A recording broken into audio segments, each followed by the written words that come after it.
Your cybersecurity solution is here. Introducing Pentester's Advanced Cybersecurity Suite. Ready for peace of mind? Try it for free. No credit card required. Pentester.com.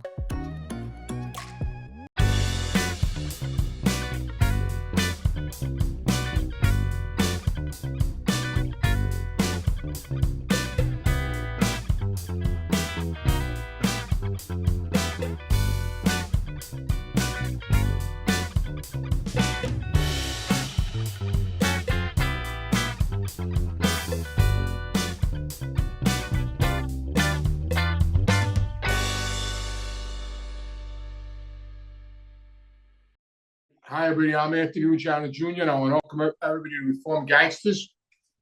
If you like my content, please hit the subscribe button and ring the bell. Also, check out my Patreon. I got a lot of really good content on there, a lot of new content coming up in the near future. Memberships only start at $1, so for $1, check it out and see if you like it, and and go from there. So today I want to talk about which it really only, I guess, took place mostly in New York, in the mob in New York, and the five families in New York. It's like little things that we weren't allowed to do or was taboo, but were done anyway sometimes, but they were taboo, but the rest of society accepted these little things, and the little funny things. And what started me thinking about this was the Yankees. I got my Yankee shirt on. The Yankees yesterday got rid of a 49-year-old tradition of no mustache, no beards, and long hair that George Steinbrenner implemented 49 years ago. But his son, who couldn't be a pimple on his father's ass, got rid of this tradition, which I feel separated the Yankees from everybody else, gave them a little more class. I don't like big beards and long hair, but these new millennium, these new kids that were born in the 2000s that play baseball now, this is what they want to do: earrings and 9 chains and big earrings and long hair and beards. Not that, Joe DiMaggio's dead, Mickey, they're gone. You know what I mean? It's just, so anyway, now the Yankees could grow trimmed beards and all this now.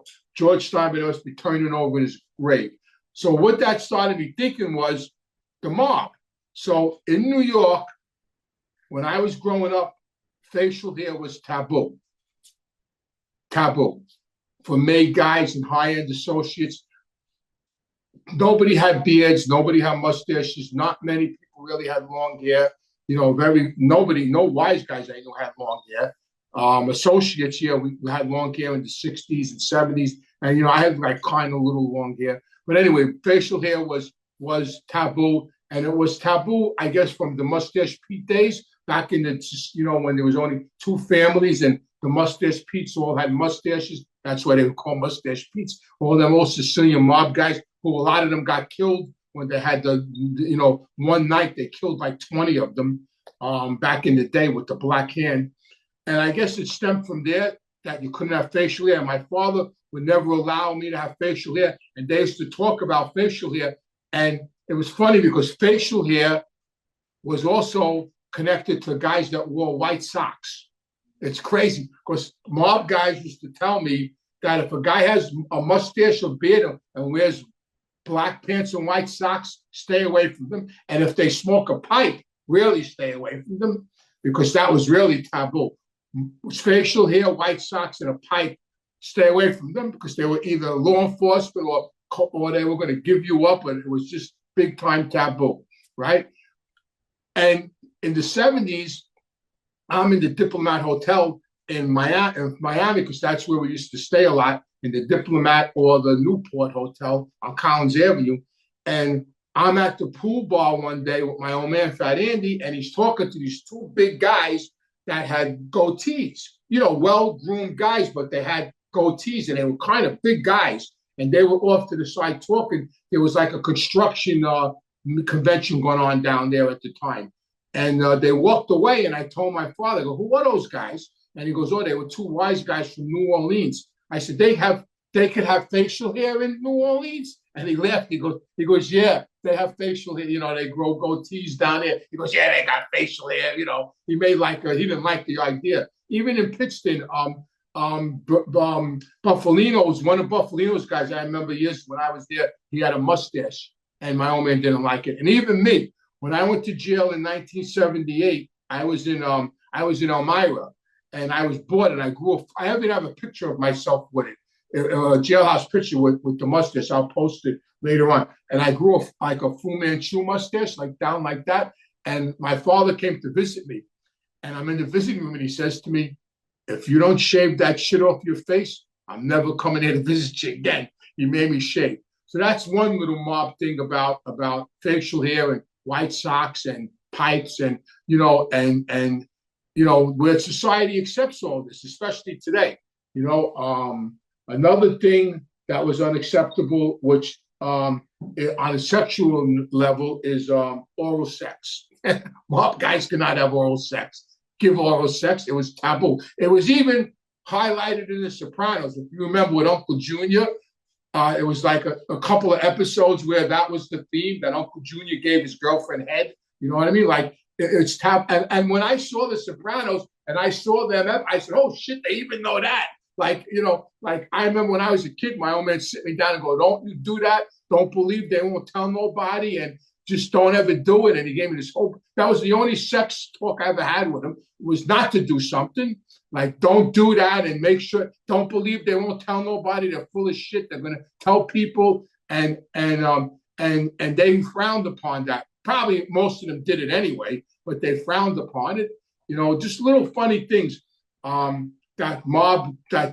the mob has in their brain that you're not supposed to do. What else could I think of that you're not supposed to do? That's probably really about it. Facial hair, you could get oral sex, but you don't give it. Woo, that was taboo. What else? That's really about it. And it's just funny that society, it's okay with society, and in the mob, it wasn't okay, because the mob was its own society. That's why it took me a long time to integrate into society, because they were so anti-society. Not only with them two things I talked about, with everything. I mean, I couldn't be a hall monitor when I was in school because I had to wear a badge. Stupid shit like that. I came home one day and told my father they wanted me to be a hall monitor. He told me I couldn't do it. I didn't even know what the fuck he was talking about. He thought, I didn't even know. What do you mean I can't do it? I'm fucking 7 years old. He wouldn't let me be a hall monitor.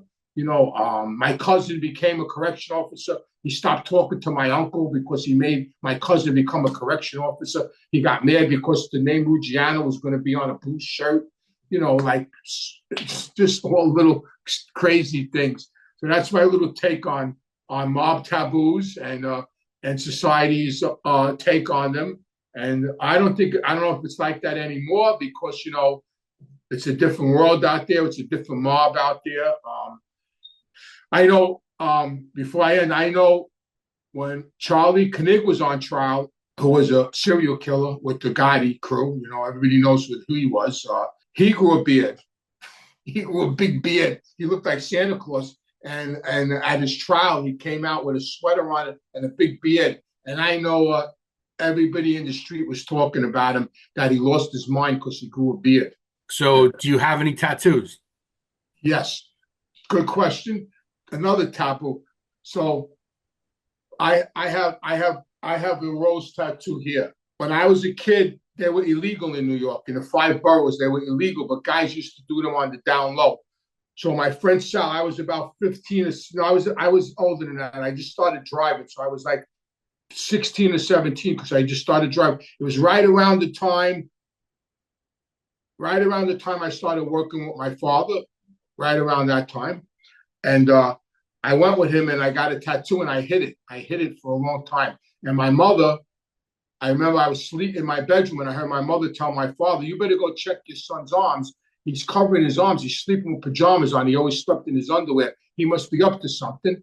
And my father came in my room and I made out I was sleeping, and he rolled up my sleeves and he saw the tattoo, and he went back outside and I got up. I got up. I went in the kitchen and he flipped out. He got up. He ripped his shirt. He went.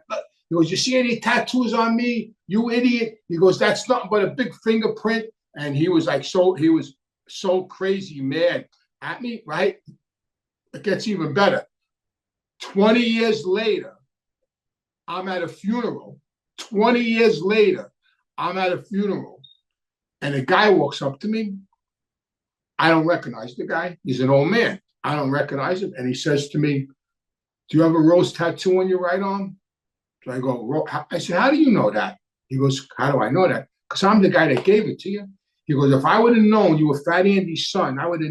He goes, "They were looking all over the neighborhood to find out who gave Fat Andy's son a tattoo. They wanted to kill me." He goes, "I was scared to death."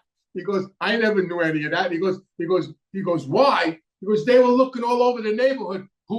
The word was out who gave Fat Andy's son a tattoo." My father was hunting him down. And then the other two tattoos I got in jail, I got this one for my kids, and I got the other one when my father died. I paid 2 cartons of Newports for them.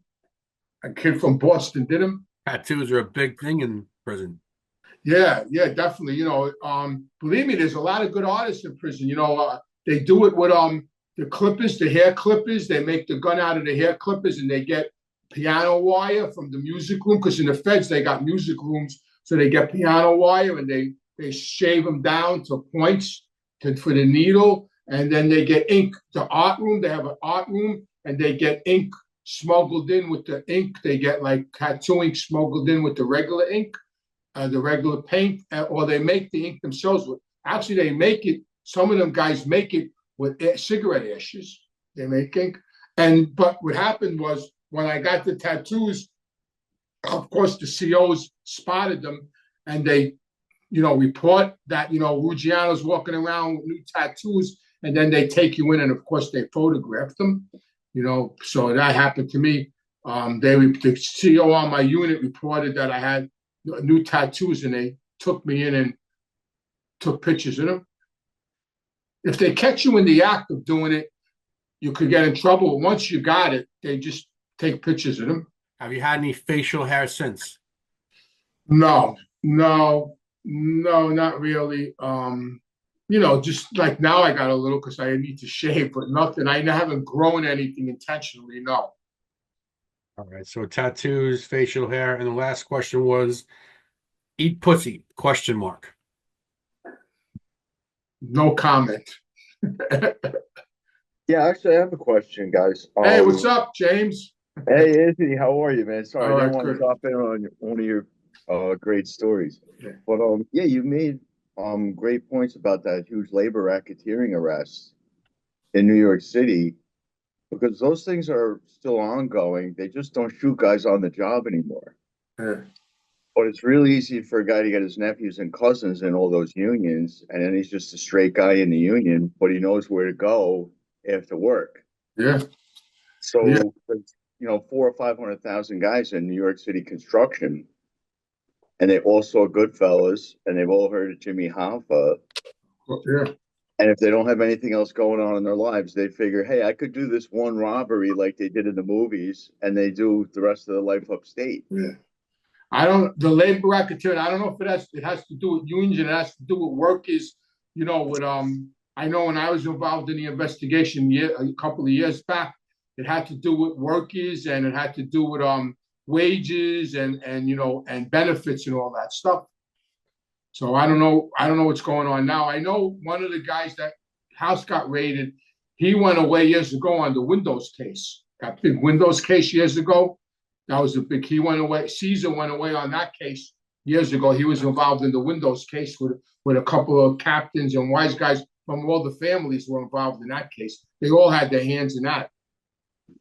Yeah, that was, I think, if I remember correctly, was that Fat Picciotto that was involved in that? All of them, yeah. Yeah. A lot of guys. I was away with a captain from the Colombo family that was on that case too, the Windows case. Yeah, but that's with Caesar. Caesar went away on that case too. Excellent, thank you, appreciate it. Because I try to tell guys that used to work in construction that there's an overlap, and they just go by if there's a spectacular hit, then they see it, but they don't know who's stealing benefits. I know. We're paying guys overtime, so we'll see what happens. More will be revealed with that. That's for sure. That's just the beginning. Appreciate it. Thank you. Take care. What's the next process with these guys and the Gambinos whose houses got raided? Well, from my experience, that's the feds. They don't rush. There's no rush with the feds. They have all the time in the world. They move very, very slowly. The FBI, very, very slowly. This is probably the investigation probably started a year ago. Who knows when, or a couple of years ago. And then the investigation starts. They gather evidence. Then then they take that evidence and they go to a judge and they get search warrants. So now they have enough evidence to get a search warrant. Then they get a search warrant, and then they take whatever they find at the search warrant and add it into the evidence they got, and then they get indicted. Then they bring that to the grand jury and they get indicted. So evidently, there's already a grand jury sitting that's investigating this case. So my experience is that whoever house got raided will be getting arrested in the future. There's no doubt about it. They're going to get arrested. They're probably all lawyered up already. They're all just waiting to get it. They're probably all just waiting for their doorbell to ring. They're probably all ready to get arrested. I know. When I got out of jail in 2004, and I was working in my father-in-law's tuxedo store, the two FBI agents came to see me, and that's when they told me. That's when I knew. So then they told me I was under investigation, and if I wanted to cooperate, and I told them no. I went right away and lawyered up. I went to the city. I saw a lawyer, and the word was that Skinny Dom had already got indicted. So the word came down that someone else was going to get indicted with Skinny Dom. It was three names they had. They had John Gotti Jr., they had Ronnie One Arm, and me. I was, lucky me. And I was the one that was getting indicted with him. And then so I went on record right away. I went to see a lawyer. I retained the lawyer. I gave the lawyer's card to my wife. I said, if I get arrested, call this lawyer. And that's exactly what happened. They came to see me. They notified me I was under, that's still them. That's just like them searching my house. They search your house. They came to see me. They told me I was under investigation. If I wanted to cooperate, I told them no. And then a couple of months,